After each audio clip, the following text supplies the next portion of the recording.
Hello and welcome everybody to another edition of Mexico News Network's Breaking News Business here at the El Dorado Royale Spa Resort in Mexico's Riviera Maya. I'm your host, Elliot Bullman. Before we start, remember to check out our social networks, Facebook, Twitter and Google+, and log on to MexicoNewsNetwork.com for relevant stories and news. Let's start with today's information.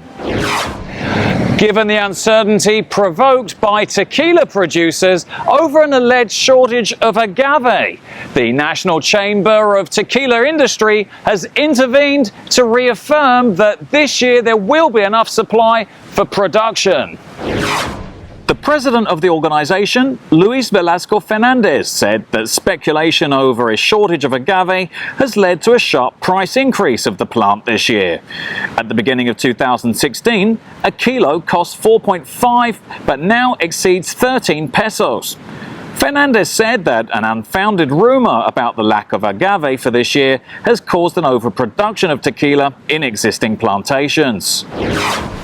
There are some industrialists who believe that in the near future, the agave will be limited, and then they're overproducing, which causes an artificial demand, which in turn jacks up the price of the agave, he said. The tequila industry last year used a total of 45 million agaves, resulting in a production of 196 million liters of tequila. 2017 is expected to close at 200 million liters. Luis Fernando Velázquez said that tequila exports are on the rise. In January alone, 14.6 million liters were sent to export markets, which represented a 5.8% increase on the same period last year. So talking about why tequila is breaking all records as the #1 liquor in the United States, we're here talking to Cody and Rachel from Monmouth in Oregon. How are you doing, guys? Good, how are you? I see you drinking tequila. Of course. So what's going on? Why is tequila becoming the flavor of the United States, especially with young people? I think it's the idea that drinking tequila is in a warm area and it reminds people of being on the beach and having a margarita in their hand. Yeah, like a good time drink, a feel good, right? Yeah. And did you know that, tequila has now surpassed other liquors like whiskey, gin and vodka? I mean, why do you think that is? Well, I think, like I said, those other liquors, you think of vodka and you think of freezing cold Russia, and no one wants to hang out in the snow all the time, so. Right. So it reminds you of Mexico, yeah. Good times, yeah. Having a fun time with people that you care about, right? Exactly. Awesome. All right. Well, thanks so much, guys. In my view, certain tequila producers have spread a false rumor in order to jack up the price of the agave. But now with this strict intervention, we should start to see the price of the agave stabilize. Since the Canadian government suspended the visa requirement for Mexicans, the number of refugee petitions has increased, according to the Canadian Immigration and Refugee Commission. After 7 years of imposing a visa to Mexicans, the immigration requirement was suspended by the government of Justin Trudeau on December 1st, 2016. The visa was imposed on Mexico by the conservative government of Stephen Harper on July 13, 2009, due to the high number of refugee seekers whose petitions were mostly considered false. In 2009, Mexico was in first place with the number of asylum seekers with 9,511 cases.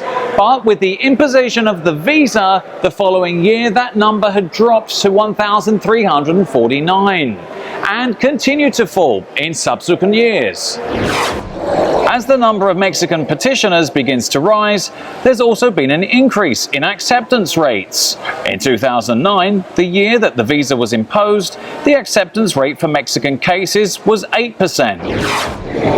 Ever since Donald Trump took over as President of the United States and began his anti-immigration policies, there's been a surge of interest from Mexicans wishing to continue with their American dream northwards. Mexican edutainment company Kidzania has announced that it plans to open 4 new locations in the United States. The 4 new headquarters of the Mexican company will be built in Dallas, Chicago, New York, and Texas. Currently, Kidzania plans for 9 new centers to open in international markets, including Toronto and Paris. Kidzania will open 4 children's entertainment centers in the United States as part of its expansion plans, according to Javier Lopez Ancona, director of the firm. We're just entering this market at the moment by a very well-known and well-positioned family, and hopefully we'll have no problem taking Kidzania into the United States, he added. Currently, the edutainment company that began under the name The City of Children has 24 venues in 19 locations. Kidzania provides children and their parents a safe, unique and very realistic educational environment that allows kids between the ages of 4 to 12 to do what comes naturally to them, role-playing by mimicking traditionally adult activities. In my view, Kidzania is a prime example of a Mexican transnational company that's making its mark on international markets. This was all for today. Thank you for staying with us here at El Dorado Royale Spa Resort in Mexico's Riviera Maya. I'm your host, Elliot Bullman. Before we go, don't forget to check out all our social media networks. That's Facebook, Twitter, and Google+, and stay logged on at MexicoNewsNetwork.com for relevant stories and news about Mexico and the world. Until next time.